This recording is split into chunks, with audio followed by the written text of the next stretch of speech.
Hello, foodie fans. Welcome to the Big Food Talk, produced by Tough Monkey Entertainment.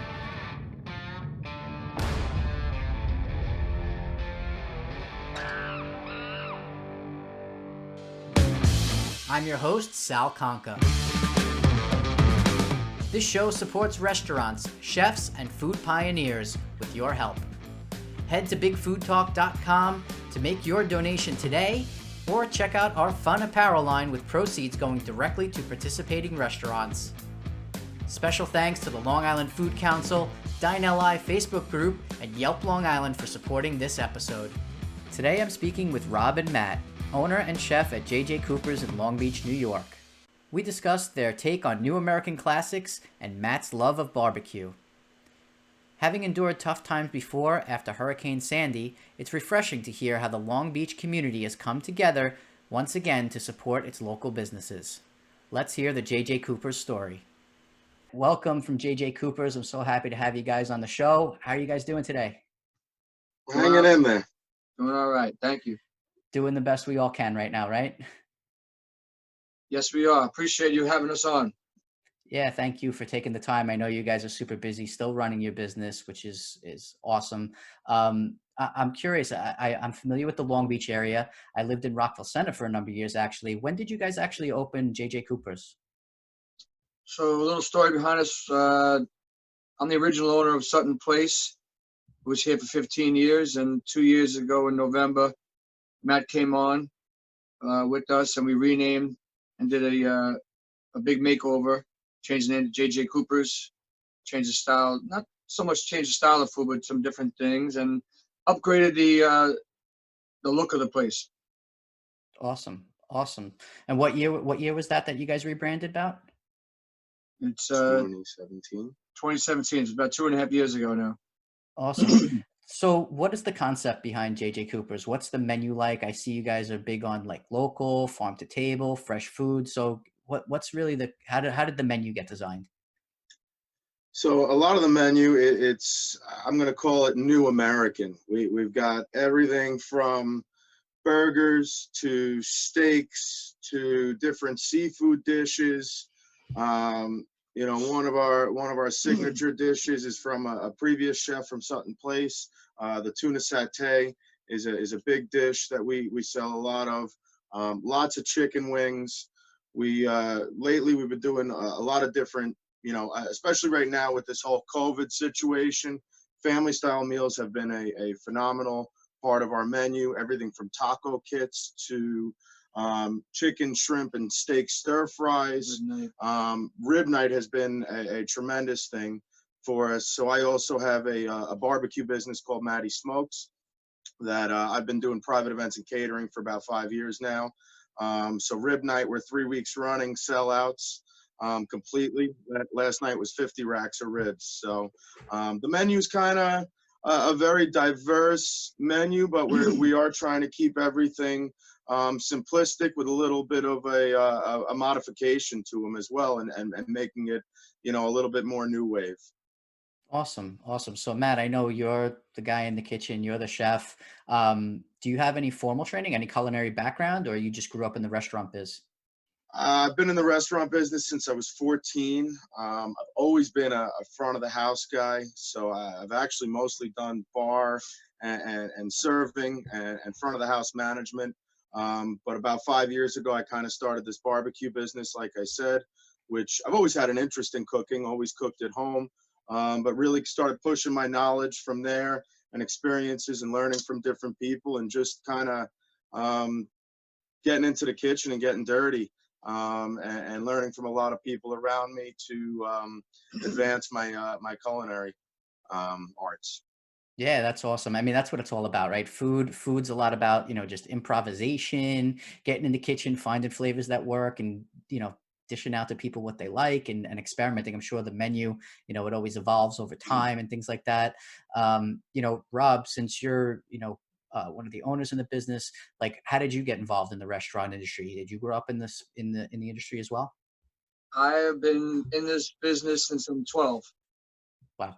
Dishwashing, busboy, ballback, bartending, and didn't realize it, but in high school, I wrote I want to own my own restaurant one day. I look back at my yearbook 10 years later, I was already in the business. I said, wow, I didn't realize I want to do this. I've owned the place for the last 27 years, different various places. And the only part of it I haven't done is the cooking aspect of it, because I'm always in the front of the house and I'm always the guy running the business in front of the scenes. And it's been a good team. Matty started there with me, and now he's flipped his role to the kitchen. And I was fortunate enough to know what food looks like and supposed to taste like. So we go back and forth about different various ideas every day. He's changing things up. There's a wonderful thing called Google recipes, and that's where Matty's been getting his stuff. And we're trying different food, and all of a sudden it's like, wow, that's unbelievable. And we're getting the same reaction from our customers. We've been very fortunate. We have a lot of loyal customers in town, great people, our families, the support we have from our families, the city of Long Beach employees, from the cops, the firemen, the sanitation, the beach maintenance. We're very, I've been here for 18 years now, and you can't be in business for 18 years without having such a loyal base. And we've seen a lot of new loyal customers that are with us 2-3 days a week now, because they trust the place and how we've always kept it, how neat and clean it's been. They trust us, which is a huge part of what's going on right now. And I think Long Beach is a really tight knit community too, right? I mean, down there, the people that come either for the summer from the city or that live there year round, I know Long Beach is just a really tight knit community. You guys have the boardwalk. I think even so, following Hurricane Sandy, you really saw, because Long Beach was devastated and massively affected. Did you guys go through that as well? We did. That's probably how. Trying to figure, when this first started, I had told Matt, I said, listen, I went through 9/11 in one place, which was terrible, but we were there for so many first responders, cops and firemen. I have a lot of friends. I went through 9/11, through Sandy. We were out for 9 weeks, and then we opened up, and people had so much gratitude, and they were so happy that we were open to give them a place to go to and have good food. And when this happened, Matt and I weren't sure what we were going to do, like every other restaurant owner and every other business owner. And I said, listen, I've been through this before. There's one thing people can't take away from you. It's hard work. We have really good, loyal employees. We kept it really tight for the same group of people that were in and out every day. And I said, we'll get through it if we work hard. And we've created something, and we have such a great feedback from our customer base and new people thanking us for being open. Like, we thank first responders and postal workers and sanitation people, nurses, doctors, cops, firemen. We're being thanked right now for being there for the community. We've been able to do a lot of donations to soup kitchens and various nursing homes and hospitals and the police station. And so yesterday we were able to do sanitation and the beach maintenance. There's a lot of great people out there that work and that are our customers year round, and now we're able to do things for them too, which has been a huge part of what makes us go to work every day. We're not working 6 days, we're working 7 days a week and 12 to 15-hour days. And I love that the restaurants now are helping the frontline workers, in the hospitals, and the ones that are, risking everything right now to help the community the best they can. So it's been amazing to see how the restaurants have bonded together. I know, the Dine LI group, which is how I found you guys on Facebook, they're doing a lot of donations through the restaurants and providing meals through the Dine LI Foundation to you guys and back through the hospital. So, everybody is just helping everyone in this scenario, which is, so different about this time that we're going through right now. Is it's not just a Long Island thing, it's an American thing, it's a global thing, and that's where you're just seeing everybody come together during this time. So I appreciate everything you guys are doing, especially staying open during this time. Some restaurants, they've had to shut down, they wanted to protect their staff or for other reasons, so everybody's making decisions, for better or worse, the way they need to run their business. So I applaud you guys for keeping up and doing what you're doing. Let's talk a little bit more about the food. And Matt, I know you brought up the tuna satay as one of your best-selling appetizers. I want to hear more about this. What goes into the tuna satay? How do you guys prepare it? What's it like? What's the experience like? So the tuna satay is it's a saku tuna block that we're doing black and white sesame seeds. We're gonna sear it real hot to a rare, and then we're serving it over it's an Asian slaw. It's a sesame Asian slaw that we're then serving with it's like a soy reduction and a wasabi aioli. Um, I mean, one of the dishes, again, that wasn't necessarily one of my personal dishes. Mhm. So it is something that came from a prior chef in the restaurant. As Rob said, this restaurant's been here for, almost 18 years now. So there are a lot of dishes. The one dish I'd love to touch on a little more, the ribs. That's my dish that I could tell you all about a little bit better. Well, yeah, let's hear about those ribs. I got a smoker out back in my backyard, so I'm curious to hear. We going dry rub, we going North Carolina style. Like, what's your style of barbecue? So it's definitely a dry rub. I do a 2-layer dry rub on it. So we do baby back ribs, and I'm cleaning those, pulling off the membrane on the bottom. We're gonna dry rub it both sides, front and back. Layer it with a spicy rub on the bottom, and then a little bit more of a sweeter brown sugar rub over the top. I'm gonna I'm gonna smoke those over cherry wood for about 4 hours. Round them up, wrap them up in brown butcher paper. Um, Keep them in there for about another hour and a half. From there, we're pulling them out. They're pretty much done. I let them rest, slice them all. I'm gonna glaze them with a honey sweet hickory barbecue sauce that I make, and then we're gonna reheat those for about another 30 minutes, so that tender fall off the bone, that rib everybody wants.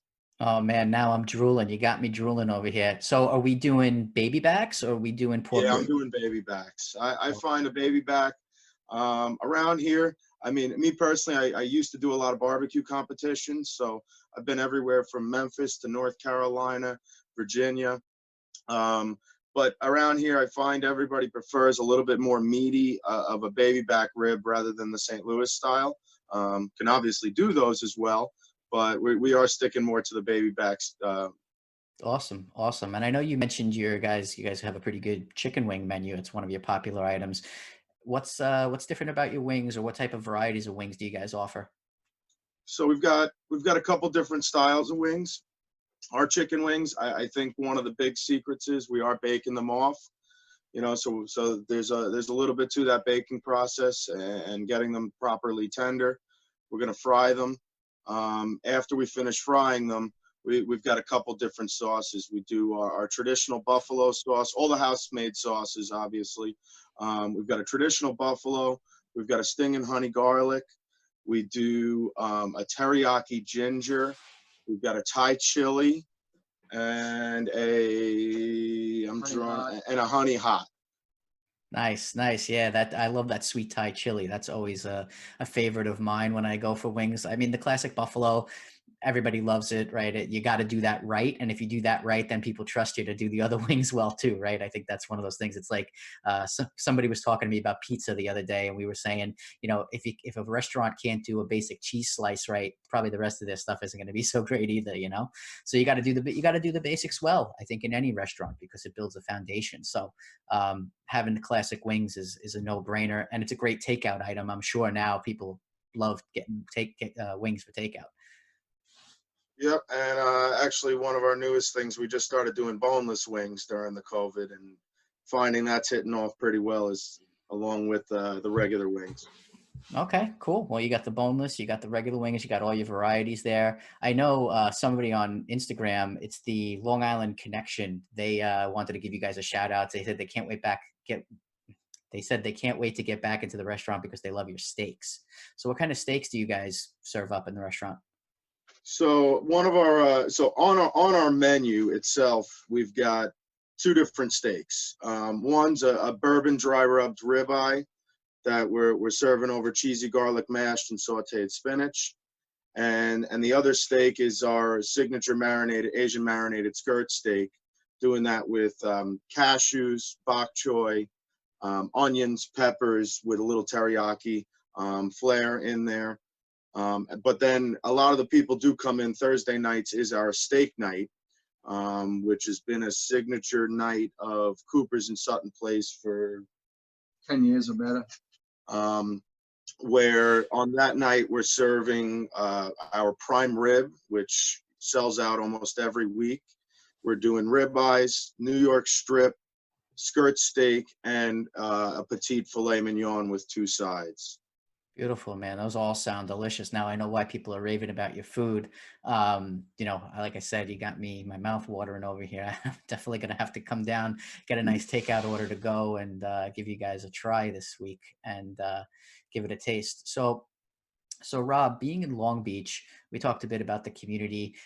How does being in Long Beach influence things like the menu or the decor or, just the restaurant setup? Like how is Long Beach different than being in other areas?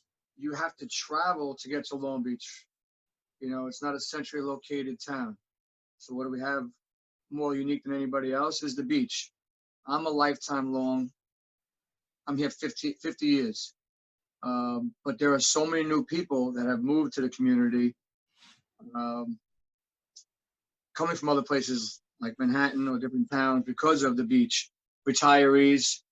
So we built the place.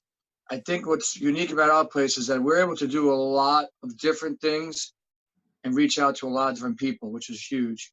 Our menu is very big, which a lot of restaurant owners don't want to have a big menu because food cost is up. You're not going to sell as much. We have to be so busy. And I think the reason why we're so busy is because we reach out to so many different people for so many different reasons. Maddie created, with the help of listening to other people in the community, hey, during these tough times and you want to feed a family of 4 or 5, can you do something a little cheaper that'll in the $40, $50 range we could feed 4 or 5 people? And it's not easy on our end of it that people don't realize. So we looked into it and to see, okay, what kind of foods that we could sell to give a great deal for the consumer and customer and still make a couple of dollars and be there for the community. So Matt's made up, and we, talking back and forth, is rib night. We have a taco kit night that's been unbelievable. We created this taco kit and it's smashing everywhere. Everybody loves it. I got people come from Rockville Center, very good friends of ours from Floral Park, Rockville Center, Oceanside, different towns, because the food has been so good. So we've created a bunch of different family styles. During the holiday season, we had to work around Lent and Passover, different foods. And now this week, got to make some changes. Can you do some more chicken dishes? Can you do some more pasta dishes that are less expensive and we could feed with larger portions, keeping vegetables in mind for the vegetarians and some vegans. We have a lot of those things on the menu daily. I mean, it's great that, that you guys have been able to pivot in that way. I think, for any business, it's like, oh, this happened. What do I do next? Right. So those are the true business owners that really understand what it takes to problem solve. You've been in the business forever. I mean, being a business owner is all about problem solving.